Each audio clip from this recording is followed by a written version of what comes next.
Students, कैसे हैं आप लोग? Hope you are doing well. बेटा अच्छे से पढ़ाई चल रही है ना आपकी? बेटा अभी तक हमने इलेक्ट्रोकेमिस्ट्री में बहुत कुछ समझा, बहुत कुछ सीखा, बहुत प्रैक्टिस की। अब हम आते हैं उस पोर्शन की तरफ जिसमें क्वालिटेटिव स्टडी होती है इलेक्ट्रोकेमिस्ट्री की, and that portion is basically electrochemical series. Electrochemical series को आयुपैक ने इस तरीके से अरेंज किया है कि आप उसके रिडक्शन पोटेंशियल के बेस पर उसको अरेंज किया है। जिसका रिडक्शन पोटेंशियल जितना ज्यादा, उसका रिडक्शन उतना आसानी से।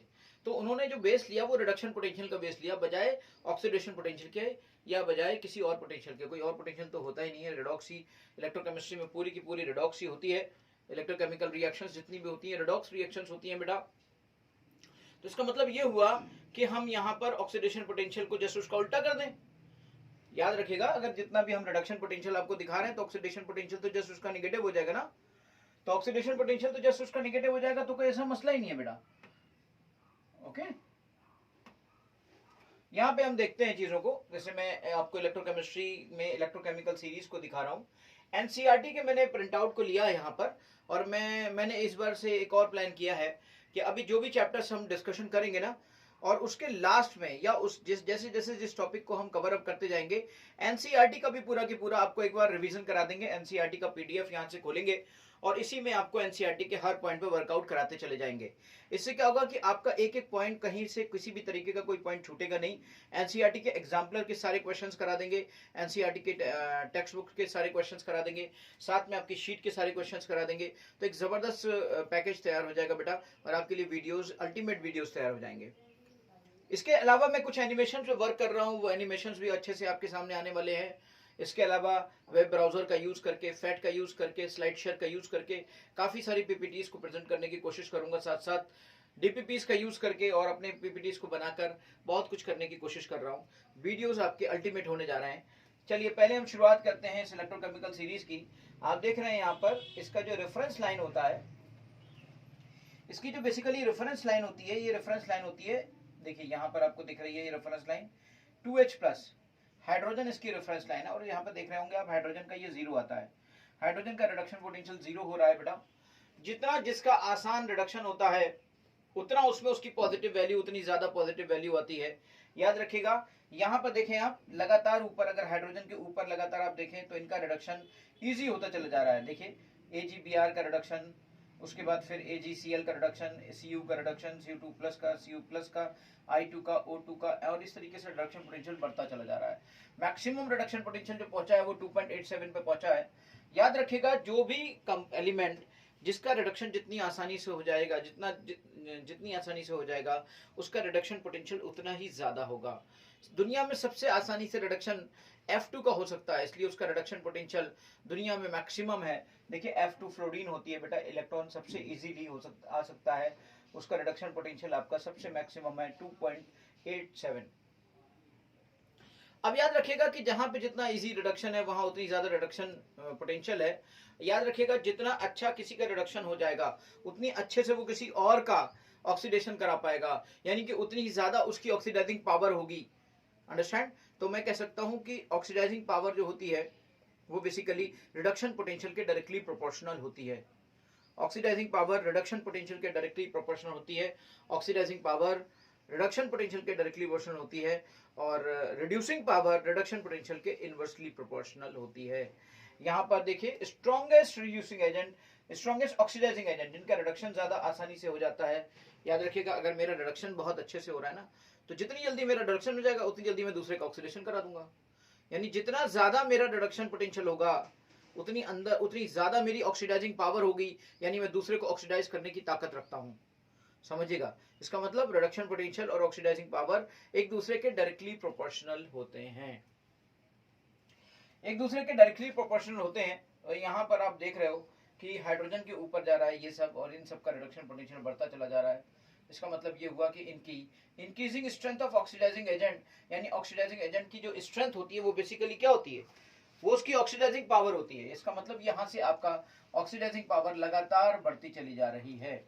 देखिए यहाँ पर स्टैंडर्ड इलेक्ट्रोड पोटेंशियल दिए गए हैं 298 केल्विन पर। Ions are present as aqueous species and hydrogen as liquid, gases and solids are shown by G and gas. ठीक है, इसी सीरीज को हम थोड़ा सा और देखते हैं और इससे क्या क्या हम कंक्लूजन निकालते हैं इस चीज का देखते हैं जरा।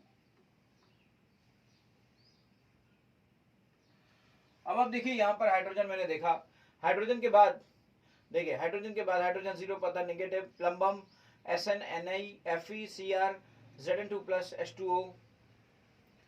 H2O और उसके अलावा आपका Al3 प्लस मैग्नीशियम। देखिए यहाँ पर आपकी लगातार रिडक्शन पोटेंशियल घटता चला जा रहा है, रिडक्शन पोटेंशियल घटता जा रहा है, तो इसका मतलब ये हुआ कि उसकी ऑक्सीडाइजिंग पावर घटती जा रही है। और अगर किसी की ऑक्सीडाइजिंग पावर घटती जा रही है इसका मतलब उसकी रिड्यूसिंग पावर बढ़ती जा रही है।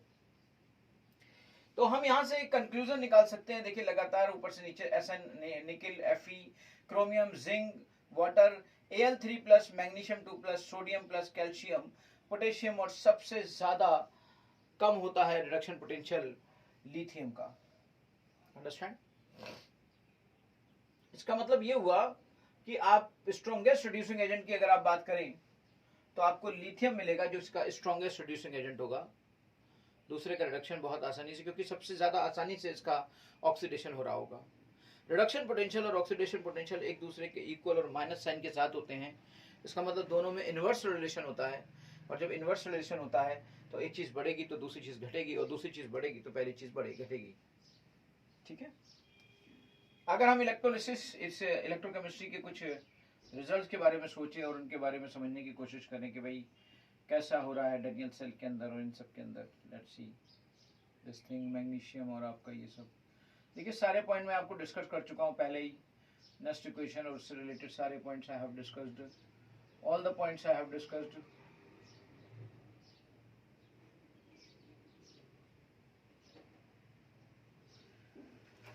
सवाल उठता है कि इलेक्ट्रोकेमिकल सीरीज से और हमारे क्या क्या फायदे हो सकते हैं। मैंने एक तो बात पहचान ली कि भाई ऐसा होता है। दूसरी बात याद रखिएगा कि जो भी आपके यहां पर हाइड्रोजन है, हाइड्रोजन के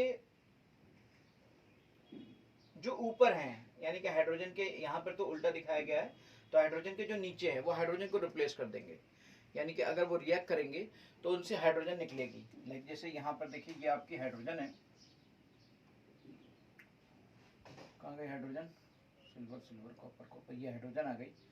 अब इसके जैसे ये लोग हैं ना, अगर ये किसी मिनरल एसिड के साथ रिएक्ट करेंगे जैसे Ag या Cu या आपके Hg, तो ये हाइड्रोजन रिप्लेस नहीं कर पाएंगे, इससे उससे हाइड्रोजन नहीं निकाल पाएंगे।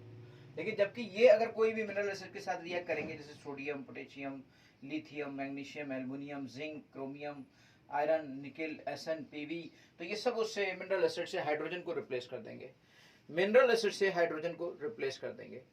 पहली बात तो एक बात हमें एक पॉइंट ये मिला, रिडक्शन पोटेंशियल ऑक्सीडेशन पोटेंशियल हमने चीजों को समझ ही लिया। याद रखिएगा ऑक्सीडाइजिंग पावर रिडक्शन पोटेंशियल के डायरेक्टली प्रोपोर्शनल होती है और ऑक्सीडेशन पोटेंशियल के इनवर्सली प्रोपोर्शनल होती है। याद रखिएगा डिस्चार्ज पोटेंशियल ऑक्सीडेशन पोटेंशियल के डायरेक्टली प्रोपोर्शनल होता है और रिडक्शन पोटेंशियल के इनवर्सली प्रोपोर्शनल होता है। यानी कि इसका मतलब ये हुआ कि जहां जहां रिडक्शन पोटेंशियल बढ़ता चला जा रहा है उसका डिस्चार्ज उतना ही मुश्किल होता चला जाएगा। यानी कि इसका मतलब ये हुआ कि यहाँ पर अगर हम ध्यान से देखें तो डिस्चार्ज पोटेंशियल जितना ज्यादा बढ़ता चला जाएगा, यानी कि discharge potential directly proportional to oxidation होता है तो इनवर्सली प्रोपोर्शनल टू रिडक्शन होता है, और रिडक्शन अगर यहाँ घट रहा है तो डिस्चार्ज यानी कि बढ़ रहा है। समझ गए? डिस्चार्ज का कॉन्सेप्ट भी इसके साथ कनेक्ट किया जा सकता है, दूसरा कॉन्सेप्ट भी इसके साथ कनेक्ट किया जा सकता है, बहुत सारे कॉन्सेप्ट इसके साथ कनेक्ट किया जा सकते हैं बेटा। और यहीं पर हम इलेक्ट्रो केमिकल सीरीज से रिलेटेड हम ये पहचान सकते हैं कि कौन ऑक्सीडाइजिंग एजेंट है, कौन रिड्यूसिंग एजेंट है। अगर हम हाइड्रोजन के ऊपर की बात करें तो ये सब आपके ऑक्सीडाइजिंग एजेंट हैं, और अगर हम हाइड्रोजन के नीचे की बात करें तो ये सब के सब आपके रिड्यूसिंग एजेंट हैं। ऑक्सीडाइजिंग एजेंट वो होते हैं जिनका खुद का रिडक्शन होना ज्यादा अच्छा होता है, यानी कि हाइड्रोजन के ऊपर जितने भी लोग होंगे उनका रिडक्शन होना इजी होगा क्योंकि वो प्लस वैल्यू है। तो हम ये कह सकते हैं कि हाइड्रोजन के ऊपर के जो लोग हैं वो सब के सब ऑक्सीडाइजिंग एजेंट हैं, और ऑक्सीडाइजिंग एजेंट लगातार ऊपर बढ़ते हुए उनकी स्ट्रेंथ बढ़ती चली जा रही है। हाइड्रोजन के नीचे जितने लोग हैं वो सब के सब रिड्यूसिंग एजेंट हैं, और नीचे जाने पर रिड्यूसिंग एजेंट की स्ट्रेंथ लगातार बढ़ती चली जा रही है। देखिए ना, यहाँ से लगातार सबसे अच्छा रिड्यूसिंग एजेंट आपका दिखेगा, सबसे अच्छा रिड्यूसिंग एजेंट आपको लिथियम मिलेगा। देखिए हाइड्रोजन के नीचे के जितने भी लोग हैं उनकी रिड्यूसिंग पावर बढ़ती चली जा रही है, उनका रिड्यूसिंग नेचर बढ़ता जा रहा है, रिड्यूसिंग पावर बढ़ती जा रही है, यानी कि स्ट्रॉन्ग रिड्यूसिंग एजेंट वो बनते चले जा रहे हैं। इसके अलावा हम ये कह सकते हैं कि इन रिएक्शंस का यूज करके ईएमएफ का यूज हम कर सकते हैं कि ईएमएफ हमारा कहां पर कितना होता है, कैसे निकलता है।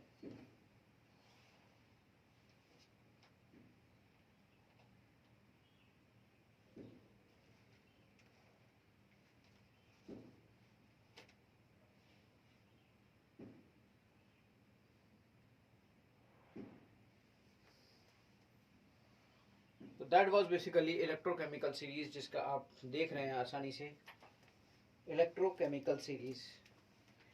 यही सारे पॉइंट्स होते हैं जो इलेक्ट्रोकेमिकल सीरीज के बेस पर आपको समझाए जा सकते हैं। अब इलेक्ट्रोकेमिकल सीरीज के बेस पर जो क्वेश्चंस हमारे सामने आएंगे, उन क्वेश्चंस को देखें कि क्वेश्चंस इस पे कैसे आते हैं। Let's do some questions on electrochemical series. जैसे देखिए एग्जाम में कैसे कैसे क्वेश्चंस आते हैं और उनका सोल्यूशन हमारे पास क्या होता है, उन चीज़ों पे अगर हम ध्यान दें। अभी अभी हमने देखा इन चीज़ों को, अब हम इसको ऐसे वो कर देते हैं और यहाँ पर अपना पुराना काम शुरू कर देते हैं। और पुराना काम क्या है? पुराना काम ये है कि इलेक्ट्रोकेमिकल सीरीज पे क्वेश्चंस का डिस्कशन करें। एक क्वेश्चन आया है हमारे पास जिसमें है standard electric reduction potential of zinc के निकल का एंड Fe का इतना दिया हुआ है। The reaction will be spontaneous when. समझिएगा जरा, वेरी गुड। यानी कि इससे रिएक्शन की स्पॉन्टेनिटी भी हमें समझ में आती है कि रिएक्शन की स्पॉन्टेनिटी क्या होगी, कैसे होगी। एक क्वेश्चन है AIEEE 2012। यस, इसके बाद बेटा ये AIEEE नहीं हुआ था, 2013 से AIEEE खत्म हो गया था। The standard reduction potential of zinc, zinc की अगर बात करूं मैं तो जिंक का है आपका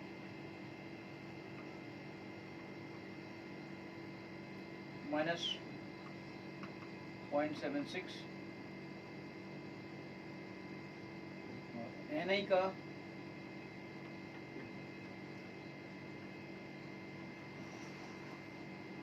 -0.23, Fe का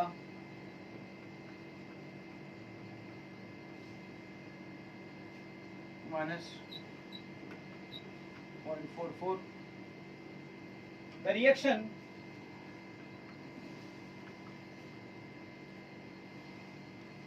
XY2 plus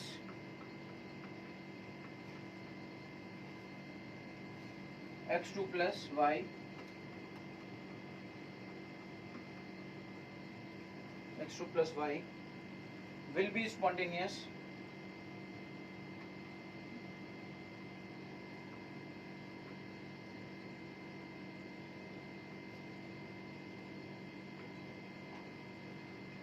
when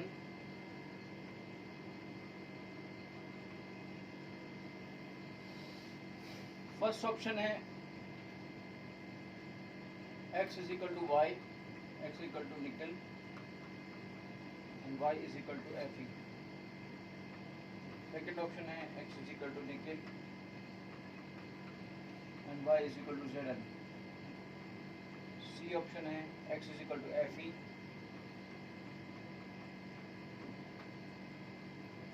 and y is equal to nickel। D option है x equal to Zn and y is equal to nickel। ये ऑप्शन होता है, इनसे आपको करना है।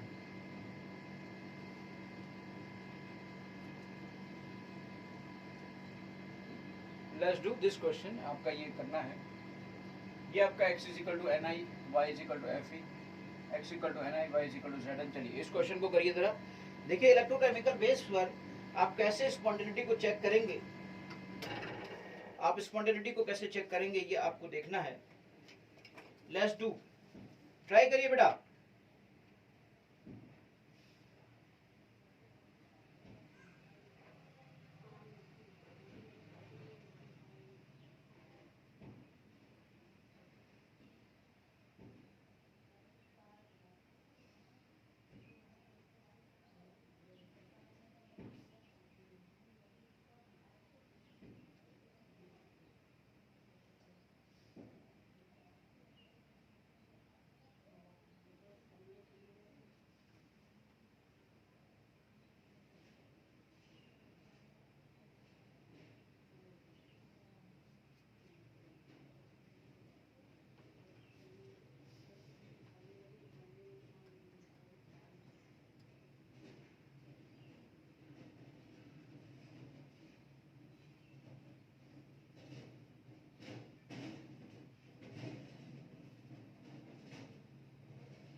देखिए इस क्वेश्चन में आप ध्यान से जरा, इलेक्ट्रोकेमिकल सीरीज पर बेस्ड अगर आप इस क्वेश्चन को देखें तो आपको दिखाई देगा कि सबसे ज्यादा रिडक्शन पोटेंशियल की नेगेटिव वैल्यू इसके पास है, यानी कि रिडक्शन पोटेंशियल सबसे कम इसका है। अगर न्यूमेरिकली देखें तो रिडक्शन पोटेंशियल की सबसे कम रिडक्शन पोटेंशियल इसका है। तो मैंने आपसे कहा था कि जो स्ट्रेंथ ऑफ रिड्यूसिंग एजेंट है, रिड्यूसिंग पावर है,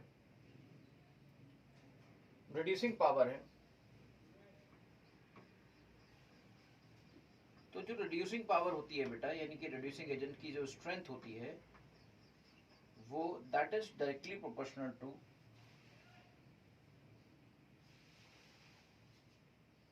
जितना कम रिडक्शन पोटेंशियल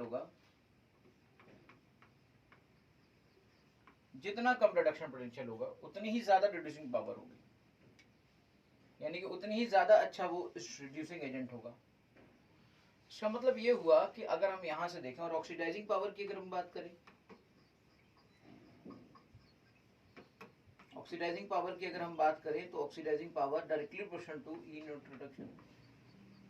जितना ज्यादा रिडक्शन पोटेंशियल होगा उतनी ही ज्यादा उसकी ऑक्सीडाइजिंग पावर होगी।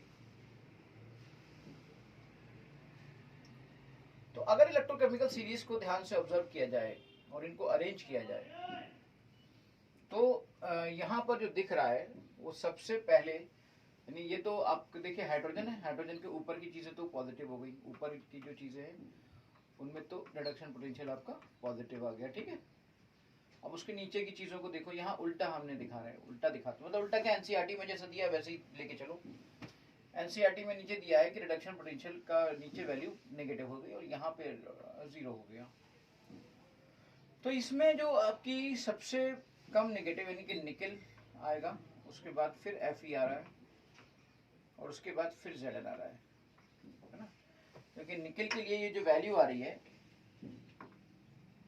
निकल के लिए वैल्यू -0.23, यानी कि ये है -0.23, ये है -0.44, ये है -0.76, ये वैल्यूज दी गई हैं।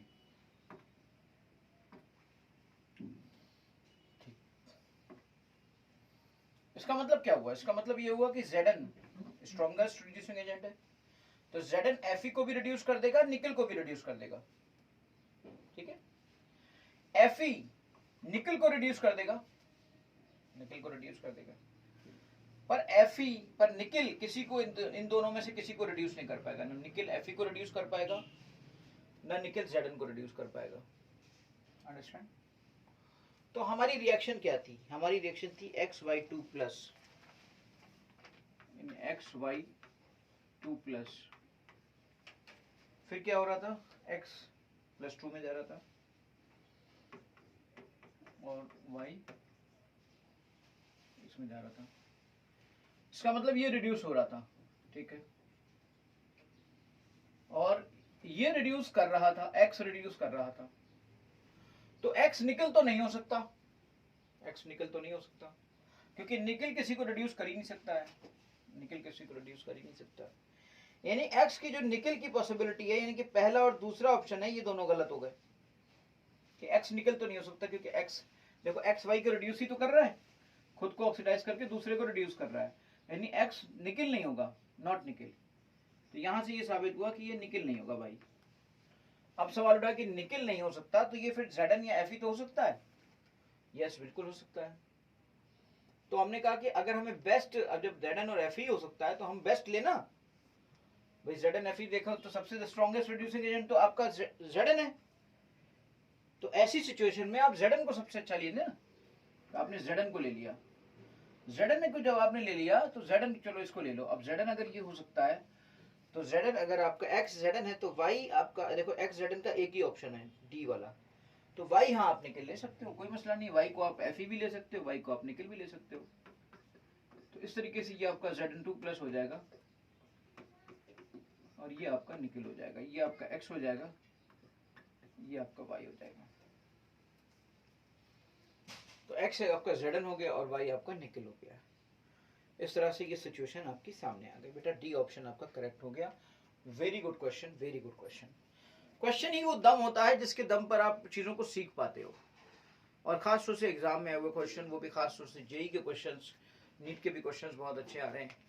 तो इन सब की स्टडी जब आप करते हो तभी आप कुछ बेहतर कर पाते हो। इन सब की स्टडी जब आप करते हो तभी आप कुछ बेहतर कर पाते हो बेटा। तो आप इस बात को समझो कि अगर आप इन क्वेश्चंस को नहीं करोगे तो कुछ नहीं हो पाएगा। यानी कि इलेक्ट्रोकेमिकल सीरीज के क्वेश्चंस को करेंगे तभी आपको बेसिक मतलब समझ में आएगा कि इलेक्ट्रोकेमिकल सीरीज कैसे होती है। ऐसे तो आप नॉर्मली ये समझते रहोगे कि भाई इसका ये घटता है, ये बढ़ता है, बार बार भूल जाओगे। और अगर आपको याद रखना है तो उसको याद रखने का तरीका एक ही है कि आप उस चीज को समझो कि क्वेश्चंस कैसे आ रहे हैं। नेक्स्ट क्वेश्चन है हमारा, और भी अच्छा क्वेश्चन है। Given below are the half cell reactions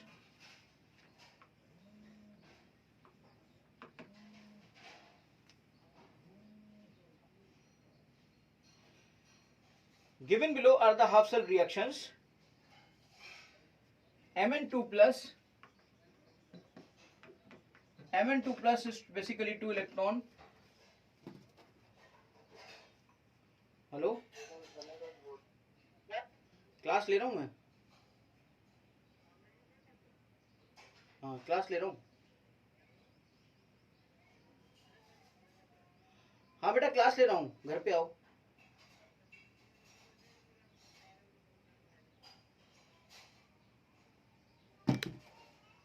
Mn2 plus आपका 2 इलेक्ट्रॉन्स में कन्वर्ट हो जाता है, इस तरीके से Mn आ जाता है। E नॉट आपका -1.18 होता है।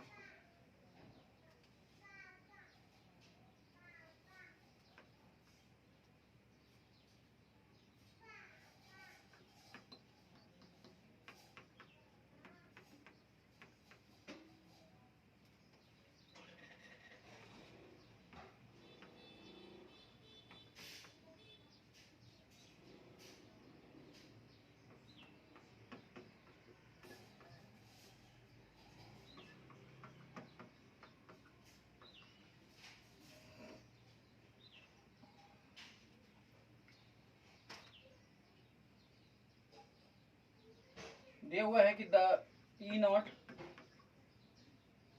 For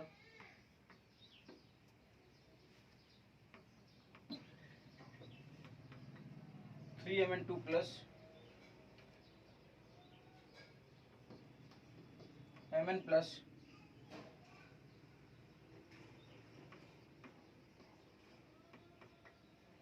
2Mn3 plus will be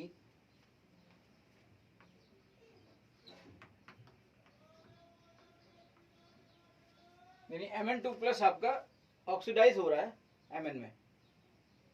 तो Mn2 प्लस अगर ऑक्सीडाइज हो रहा है Mn में तो इस सिचुएशन में आप इसको रिवर्स करके ऐड कर दो। If you will reverse it and add it then you will get the right answer. तो रिवर्स करके ऐड कर दोगे तो -2.69 आ जाएगा। तो -2.69 आ जाएगा। ये क्वेश्चन मैं एक बार डिस्कस कर भी चुका हूँ। और रिएक्शन फिर अकर थोड़ी होगी, रिएक्शन तो अकर नहीं हो सकती ना, नॉट अकर, रिएक्शन अकर नहीं होगी बेटा। This question I have already discussed.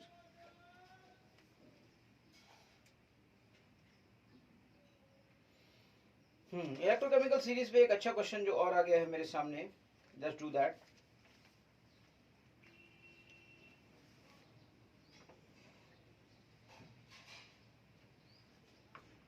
JEE main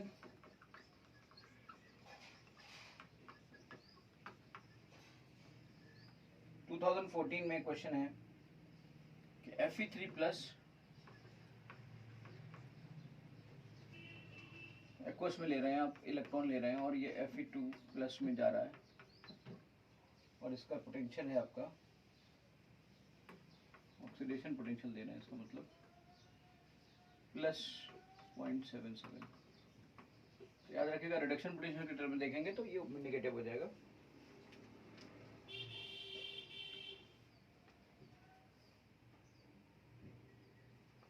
reduction हो रहा है ना, तो रिडक्शन पोटेंशियल ये है, ये तो रिडक्शन पोटेंशियल ही भाई। यस, एल्युमिनियम 3 प्लस, देखते हैं अभी क्या है। 3 इलेक्ट्रॉन्स को ऐसे करते हैं और ये एल्युमिनियम आता है। E नॉट माइनस 1.66 जो दिया है उसके हिसाब से करिए। अपना क्वेश्चन कई बार ऐसा दे देता है कि वो किसी पर बेस्ड नहीं होता, बल्कि वो एक हाइपोथेटिकल बेस लेकर भी आपसे पूछता है कि अगर ऐसा हुआ तो क्या होगा।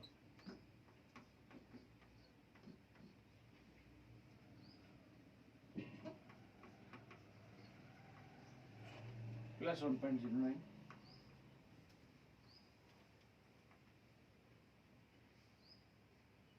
considering the electrode potential which of the following represent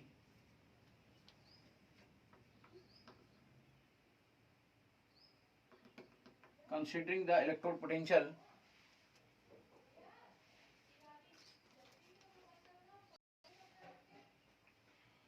considering the electrode potential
considering the electrode potential which of the following represent the correct order of reducing power select करना है आपको correct order of reducing power।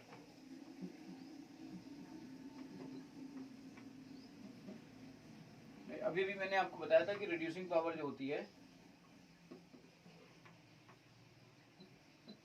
वो reduction potential के उल्टा होती है और oxidising power reduction potential के डायरेक्टली होती है। फर्स्ट ऑप्शन है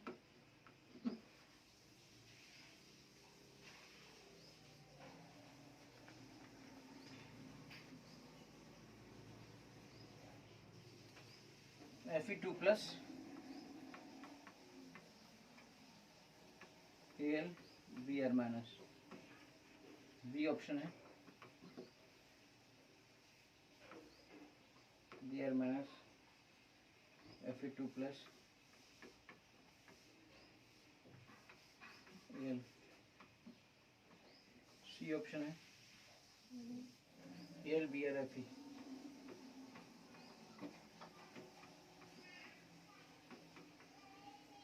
डी ऑप्शन है Al Fe Br। ठीक है, तो ये आपका फर्स्ट ऑप्शन है। अब इसमें सिंपल सी बात है भाई, ये जो वैल्यूज दिए हैं सबके सब रिडक्शन पोटेंशियल दी तो दिए हैं, तो इसका मतलब सबसे ज्यादा कौन है उसकी सबसे कम होगी। सबसे ज्यादा है ये Br2 जिसकी सबसे कम होगी। इसका Br2 का मतलब वही Br माइनस वही है। उसके बाद Fe होना चाहिए। उसके बाद एल्यूमिनियम होना चाहिए। ठीक है, सही है आंसर।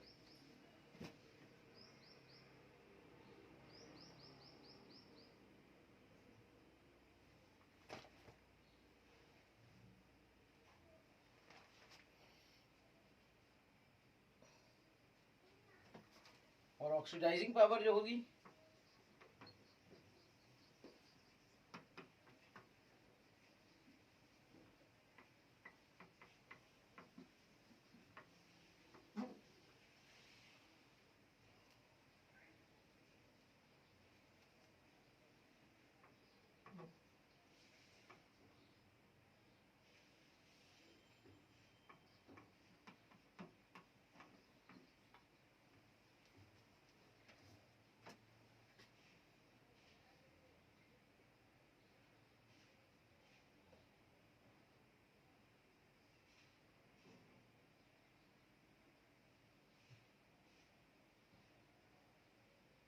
नेक्स्ट क्वेश्चन है बेटा, एक और क्वेश्चन है इलेक्ट्रोकेमिकल सीरीज पे। क्वेश्चंस की प्रैक्टिस ही आपको विजयी करेगी, विजय भवा। Question practice 15 number, standard reduction electrode potential for 3 metals. Standard reduction potential for 3 metals, A के लिए प्लस का 0.5,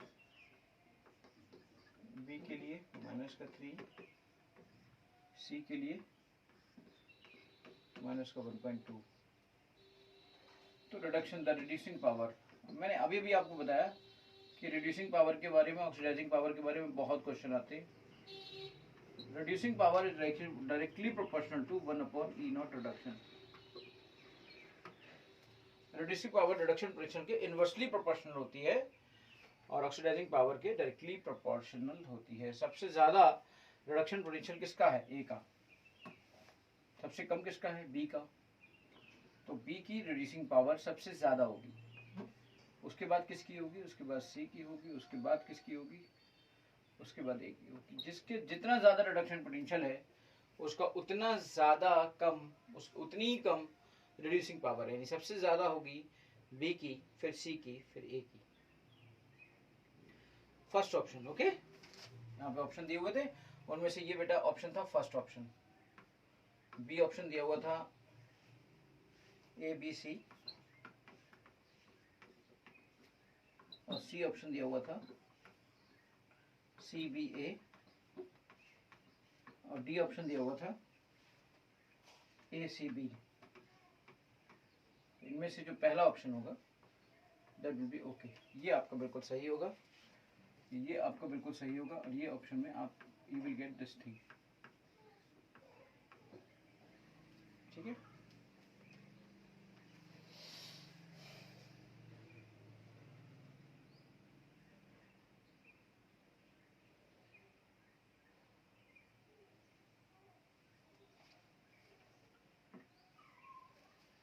दिया हुआ है कि किसी, देखिए आपने क्वेश्चन में देखा कि कहीं कोई आपको इलेक्ट्रोकेमिकल सीरीज याद करनी पड़ी हो। कुछ लोग क्या करते हैं, सिर्फ कुछ नॉर्मल टीचर्स बिलो दिन एवरेज, वो याद कराने की कोशिश करते हैं और बच्चों भी पागल हो जाते हैं, उनको तरीके बता देते हैं, बहुत सारी कहानियां सुना देते हैं, उस पे बेस कहते हैं कि याद कर लीजिए आप इसे। कोई मतलब नहीं याद करने का। देखिए हर जगह वैल्यूज दी गई है और वैल्यूज को आपको कंपेयर करना है, बस हाँ बेसिक पता होना चाहिए कहाँ ऊपर ज्यादा होता है, कहाँ कम होता है, ज्यादा होता है तो क्या होता है, कम होता है तो क्या होता है, कौन किसके डायरेक्टली प्रोपोर्शनल है, कौन किसके इनवर्सली प्रोपोर्शनल है, ये सब बातें आपको पता होनी चाहिए।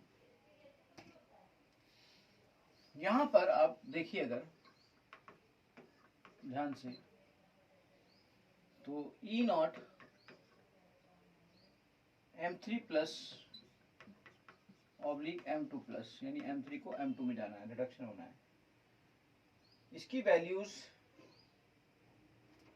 क्रोमियम के लिए, अगर ये क्रोमियम होता तो इसकी वैल्यू थी -0.41, अगर ये Mn होता तो इसकी वैल्यू थी +1.57, अगर ये Fe होता तो इसकी वैल्यू थी +0.77, और अगर ये आपका कोबाल्ट होता तो इसकी वैल्यू थी +1.97, ये वैल्यू थी।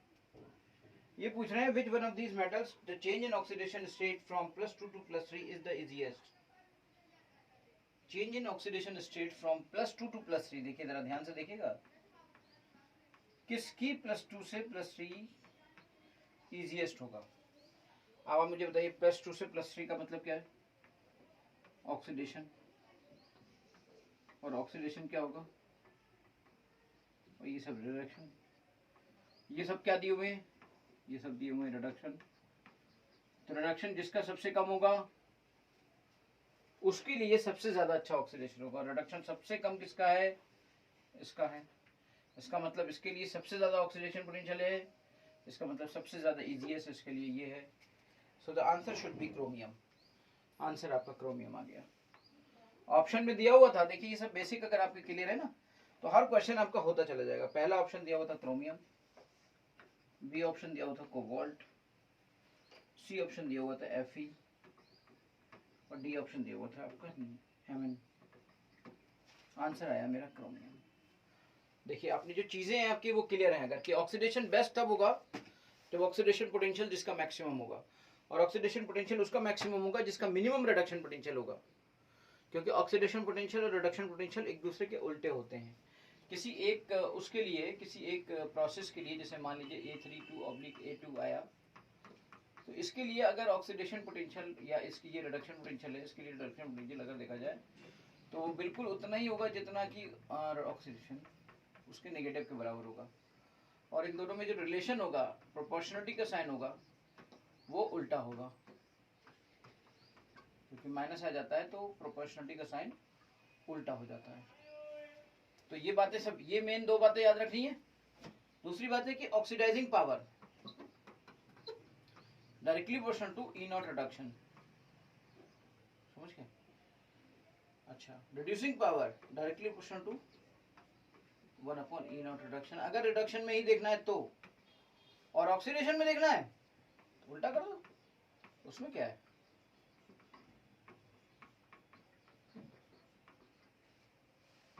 बस इन्हीं पर बेस चीजें होती चली जाती हैं।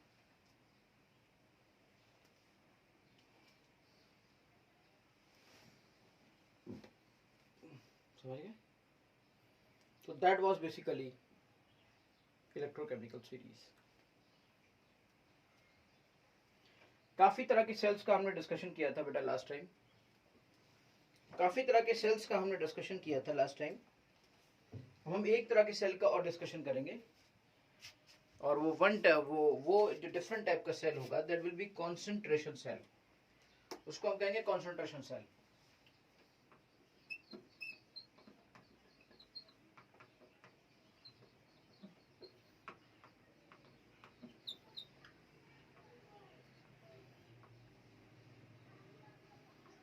उसको हम कहेंगे कॉन्सेंट्रेशन सेल।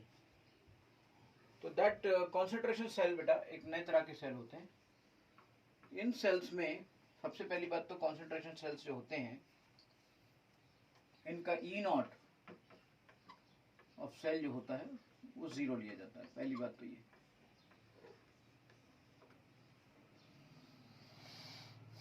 दूसरी बात ये कि जो कॉन्सेंट्रेशन सेल्स हैं इनका, या तो ये आपके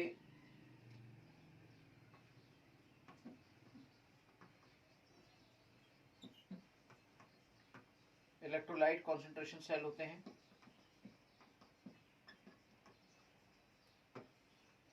या ये आपके इलेक्ट्रोड कॉन्सेंट्रेशन सेल होते हैं।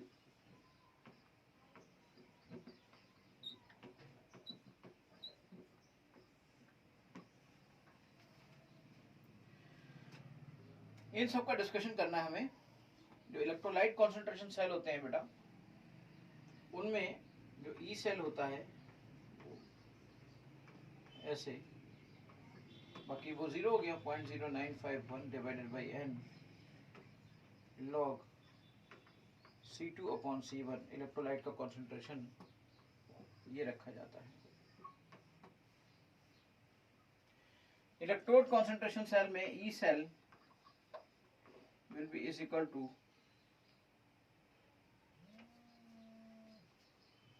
0.0591 divided by n log P1/P2 ये रखा जाता है बेटा।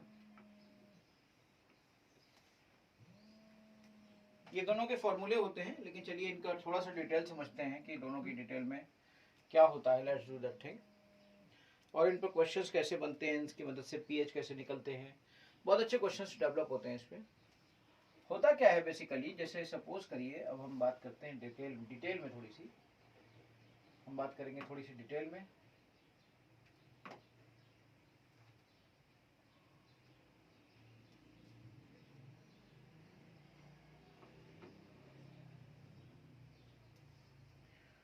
इलेक्ट्रोलाइट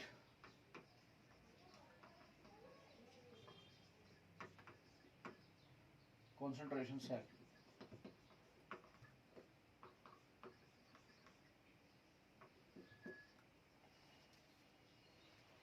इन इलेक्ट्रोलाइट कॉन्सेंट्रेशन सेल हम लोग किस चीज को देखते हैं, उस चीज को हमें थोड़ा समझना है, कायदे से समझना है और चीजों को देखना है।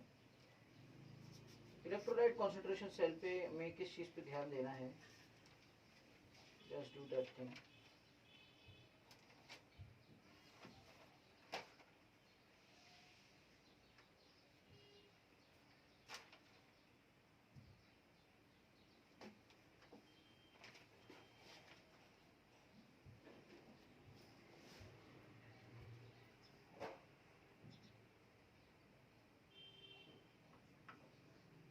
No salt village is required.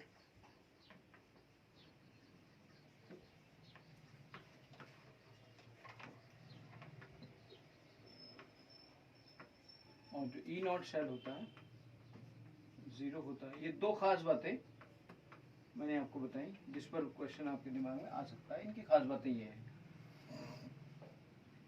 होता क्या है कि जैसे मान लीजिए आपके दो हाइड्रोजन इलेक्ट्रोड हैं और इसमें आपका ये प्लेटिनम का वो है,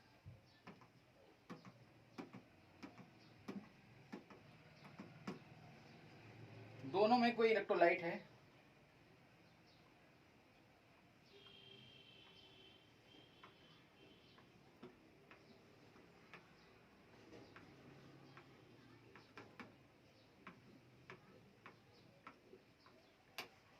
मान लीजिए भी गैस का इलेक्ट्रोड है, ये भी गैसियस इलेक्ट्रोड है, यहाँ पर भी प्रेशर P है और यहाँ पर भी प्रेशर P है, यानी इलेक्ट्रोड की कॉन्सेंट्रेशन अलग नहीं होती। ये गैसियस इलेक्ट्रोड है अगर, तो इलेक्ट्रोड की कॉन्सेंट्रेशन अलग नहीं होती, लेकिन उसमें जो इलेक्ट्रोलाइट्स हैं वो सेम नेचर, सेम चीजों के होते हैं, उनकी कॉन्सेंट्रेशन अलग अलग होती हैं। लाइक अगर यहाँ पर कोई इलेक्ट्रोलाइट है, लाइट चली गई है बेटा, मुझे लगता है इस वीडियो को यहीं रोकना पड़ेगा, इसके बाद हम लोग, लाइट बार बार आ रही जा रही, मुझे लगता है अगर ये पॉसिबल हो सके तो हम इसको थोड़ा सा आगे बढ़ा लें, देखते हैं लाइट साथ देती है कि नहीं। नहीं, इलेक्ट्रोलाइट कॉन्सेंट्रेशन सेल तो एटलीस्ट कंप्लीट कर ही लेते, तो इलेक्ट्रोकेमिस्ट्री आपको ऑलमोस्ट कंप्लीट हो जाता बेटा, एक दो थ्योरेटिकल पॉइंट बचते, बाकी सब कंप्लीट हो जाता, कुछ क्वेश्चंस की और प्रैक्टिस करते और ये चैप्टर आपका ओवर हो जाता। ये चैप्टर आपका ओवर हो जाता, कुछ क्वेश्चंस की हम और प्रैक्टिस करते, लेकिन आज थोड़ा लाइट का डिस्टर्बेंस ज़्यादा है। इन्वर्टर का बैकअप है, लेकिन इन्वर्टर के बैकअप की वजह से भी वो भी डिस्टर्ब कर रहा है, काफ़ी सुबह से लाइट गई हुई है, इस वजह से इन्वर्टर भी काम नहीं कर रहा है प्रॉपरली। बाकी सारी लाइट्स बंद कर दो।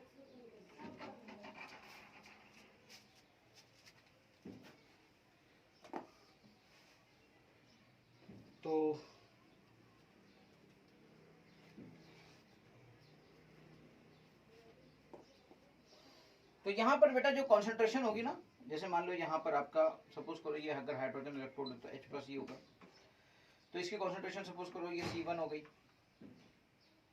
है ना, इसकी कॉन्सेंट्रेशन सपोज करो ये C2 हो गई, यहाँ पर भी H+ है, इसकी कॉन्सेंट्रेशन आपकी C1 हो गई, इसकी कॉन्सेंट्रेशन आपकी C2 हो गई।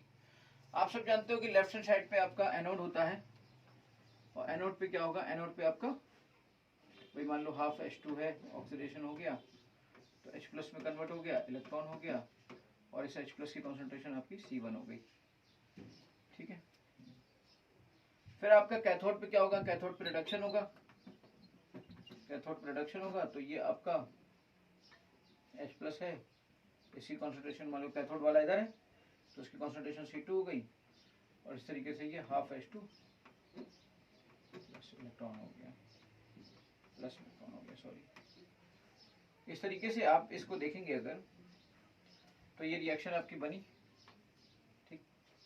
अब ये रिएक्शन क्या बनी, ये रिएक्शन बनी आपकी H+ C2 to H+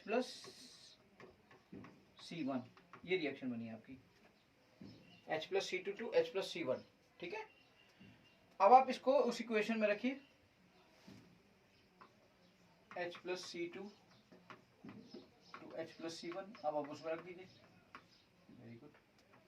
जब आप उसमें रख देते हो तो आप जानते हो कि यहाँ पर E0 सेल 0 होता है, हाँ, -0.0591 डिवाइडेड बाई n, लॉग जो प्रोडक्ट है, यानी प्रोडक्ट उधर है और ये आपका C2 हो गया, ये आ जाएगा, ये वैल्यू आपकी 0 हो जाएगी। तो ये नेगेटिव वैल्यू अंदर आ जाएगी। जब नेगेटिव को पॉजिटिव आप बनाओगे तो ये जो टर्म है, ये टर्म उल्टा हो जाएगा ना, ये टर्म आपका C2/C1 हो जाएगा। तो यहां से आपने को मैंने प्रूफ कर दिया कि कैसे ये फॉर्मूला डेवलप हुआ, कैसे ये फॉर्मूला डेवलप हुआ बेटा।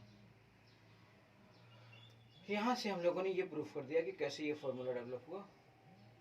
ठीक है, याद रखिएगा हमने यहाँ पे जो C1 की कॉन्सेंट्रेशन है वो C2 की कॉन्सेंट्रेशन से ज्यादा ली थी। लेकिन चलिए वो चीज तो अलग हो गई। फिर हम आते हैं इलेक्ट्रोलाइट की जगह इलेक्ट्रोड कॉन्सेंट्रेशन सेल पर।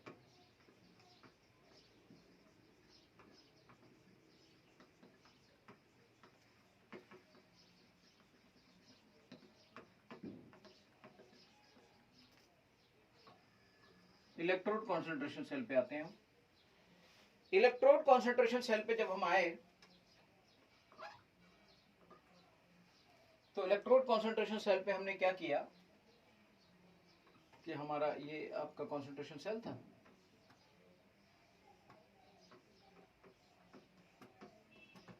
और ये आपका जो वो है H+ यहाँ पर। अच्छा हाँ, इसका हम प्रेजेंटेशन आपको और दिखा दें। इसका जो सेल प्रेजेंटेशन है,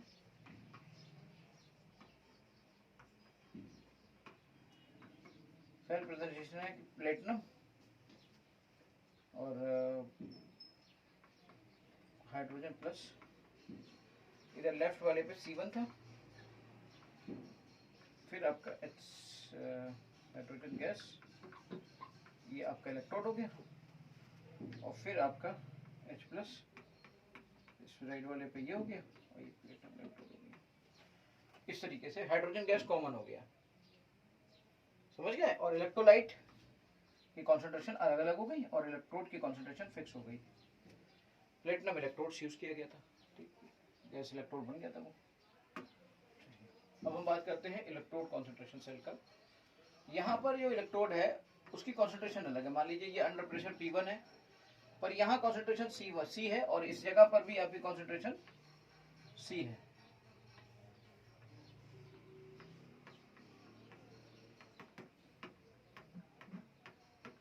और यहाँ पर ये P2 है, ठीक।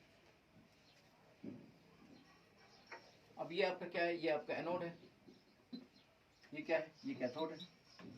लेफ्ट हैंड और राइट हैंड वही मानो। अब एनोड पे क्या रिएक्शन हो रही है, एनोड पे रिएक्शन हो रही है ऑक्सीडेशन की। ऑक्सीडेशन का मतलब क्या हुआ, ऑक्सीडेशन का मतलब हुआ कि ये आपका H+ में जा रहा है और इलेक्ट्रॉन आ रहा है। अब इसकी कॉन्सेंट्रेशन जो भी है वो तो X हमने मान ली, वो तो फिक्स है, पर यहाँ पे ये प्रेशर जो लिया गया P1 पे लिया गया है, ठीक। तो सेम होगा, वही तो कटेगा। और कैथोड पे आ जाओ, कैथोड पे क्या होगा, कैथोड पे होगा रिडक्शन। तो रिडक्शन का मतलब क्या है, तो H+ तो X फिक्स है ना, एक इलेक्ट्रॉन ले लिया गया और ये हाफ H2 क्रिएट होगा, वो भी P2 पर, ठीक है। अब इन दोनों को तुमने ऐड कर दिया। इन दोनों को जब तुमने ऐड किया तो कौन कटेगा, ये कटेगा, ये कटेगा, ये कटेगा, ये कटेगा, और ये इधर से इधर चले जाएंगे, यानी half H2 hydrogen P1 2 half H2 P2। Is it clear. अब ये रिएक्शन आ गई हमारे सामने, ठीक भाई। तो इसकी रिएक्शन आ गई half H2 P1 to half H2 P2। ये आपकी कॉन्सेंट्रेशन सेल की ये रिएक्शन आ गई। अब आप आ जाओ ई सेल पे। ई सेल आ गया तो E naught cell 0.0591 divided by n, log concentration ऊपर रखोगे P2 अपॉन P1, ठीक है।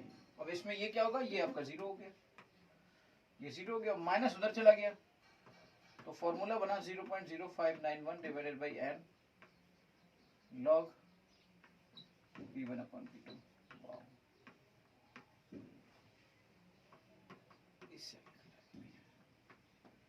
इस तरीके से आपका ये पॉजिटिव वैल्यू बन गई। तो मैंने आपको दोनों तरह के सेल्स को बहुत ही अच्छे से समझा दिया, प्रूव कर दिया कि आखिर ये कैसे रिलेशंस आ रहे हैं, है ना। इनकी अगर हम सेल्स की बात करें और यहाँ पर समझने की कोशिश करें तो हो क्या रहा है, तो एक्चुअली क्या हो रहा है, लेट्स डू। प्लेटिनम है, हाइड्रोजन गैस है, वो P1 पर है, फिर ब्रैकेट में आ जाओ, फिर HCl है, जिसे हम X उसकी मोलैरिटी कंफर्म कर दो, इलेक्ट्रोलाइट मान लो कोई है, फिर हाफ H2 है, फिर वो P2 पे आ जाओ, फिर प्लेटिनम पे आ जाओ। ये हो गया आपका gaseous electrode, electrode concentration cell, electrode concentration cell. यहाँ पे इलेक्ट्रोलाइट कॉमन हो गया, और इलेक्ट्रोलाइट कॉमन भी है और उसकी कॉन्सेंट्रेशन भी सेम है। यहाँ कॉन्सेंट्रेशन इलेक्ट्रोड भी सेम है पर उनकी कॉन्सेंट्रेशन अलग है। और बेसिकली गैसियस इलेक्ट्रोड्स की बात की जाए तो उनकी कॉन्सेंट्रेशन की बात की गई।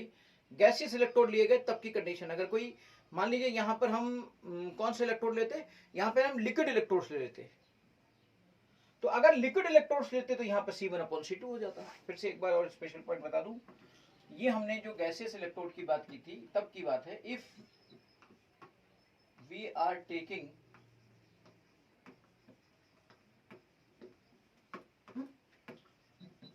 लिक्विड इलेक्ट्रोड्स, लिक्विड इलेक्ट्रोड्स, और अगर हम लिक्विड इलेक्ट्रोड्स ले लेते तो इन दिस सिचुएशन जो P1 होता वो रिप्लेस हो जाता C1 से, और जो P2 होता वो रिप्लेस हो जाता C2 से। So that E0 cell, E cell will be is equal to 0.0591 divided by n log C1/C2। ये हो जाता आपका, अगर आपका इलेक्ट्रोड पोटेंशियल की बात आती तो। अगर आप इलेक्ट्रोड पोटेंशियल की बात करते तो ये होता, और ये करते तो ये होता है। ओके,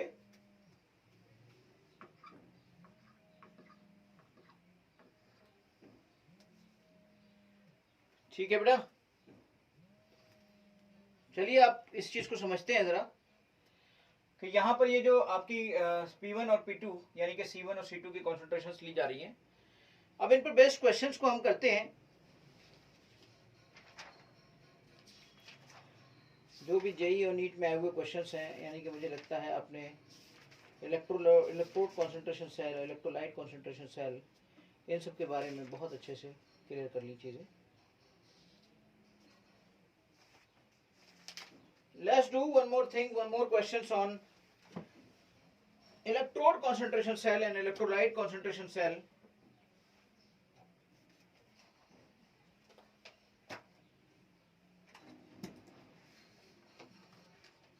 कंसंट्रेशन सेल पे देखता हूँ कुछ क्वेश्चंस मुझे नीट में और उसमें मिल जाते हैं।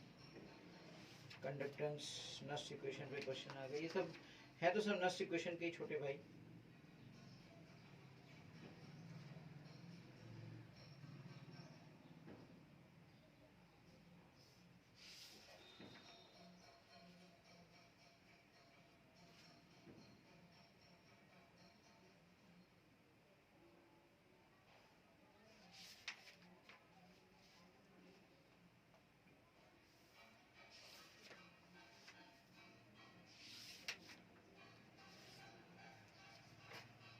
चलिए इससे रिलेटेड और चीज़ों को देखा जाता है। क्वेश्चंस हम लोग कुछ और करते हैं।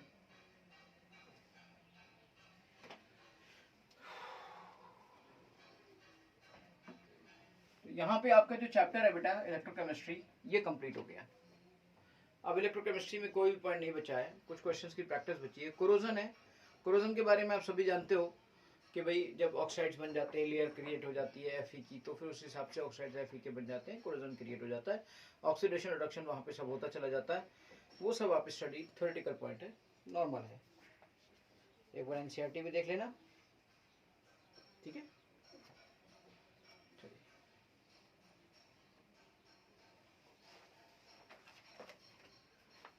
एक क्वेश्चन है मेरे पास, the pressure of hydrogen required to make the potential of hydrogen electrode the pressure of hydrogen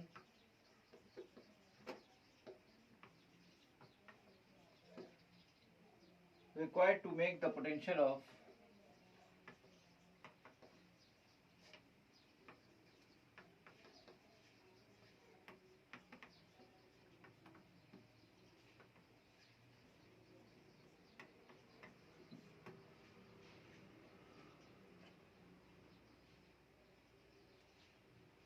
hydrogen electrode 0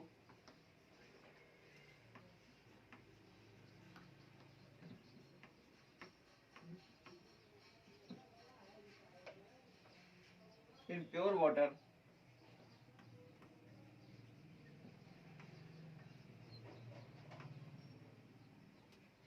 at 298 Kelvin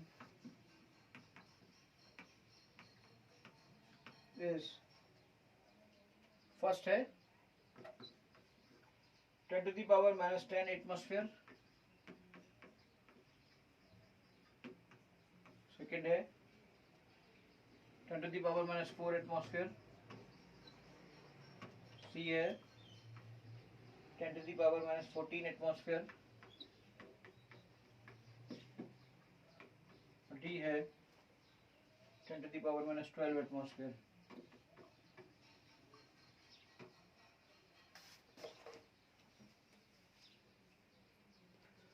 The pressure of hydrogen required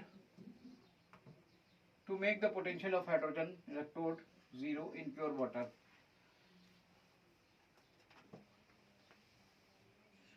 करिए बेटा, सोचिए. एग्जाम में है, नीट के एग्जाम में आया हुआ क्वेश्चन है. नीट 2016 नीट 2016 का क्वेश्चन है बेटा. Let's do this question. NEET 2016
बहुत ही अच्छा question. NEET 2016 very good question.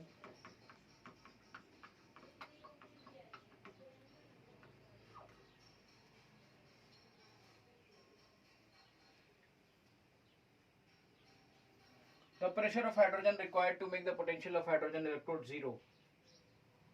Hydrogen electrode 0 करने के लिए इन प्योर वाटर.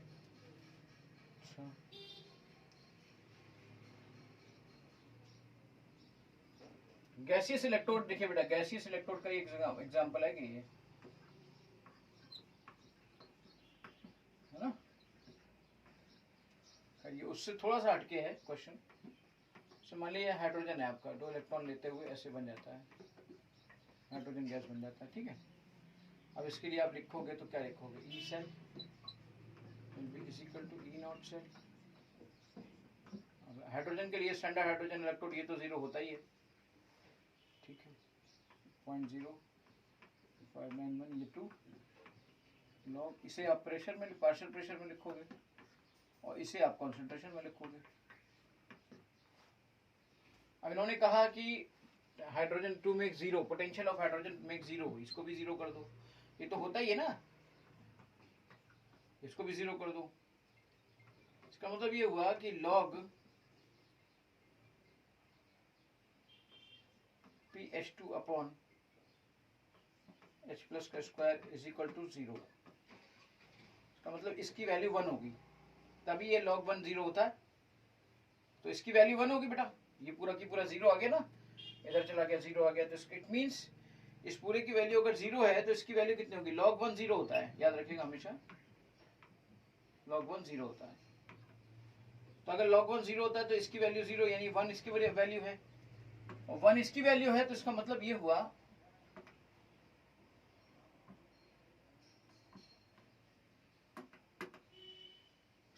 हुआ कि प्रेशर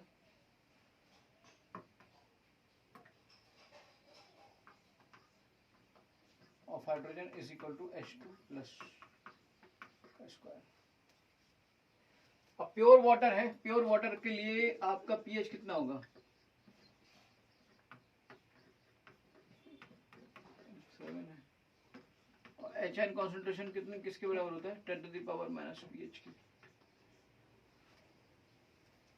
एक तो होता है ये फॉर्मूला आपको आयनिक इक्विलिब्रियम से पता है, तो ये हो गया 10 to the power minus 7, 10 to the power minus 7 आ गया, तो ये आ गया 10 टू द पावर माइनस 7 का square, so this is 10 to the power minus 14। ये वेरी गुड क्वेश्चन, 2016 का पेपर बेटा बहुत अच्छा आया था ना, गुड।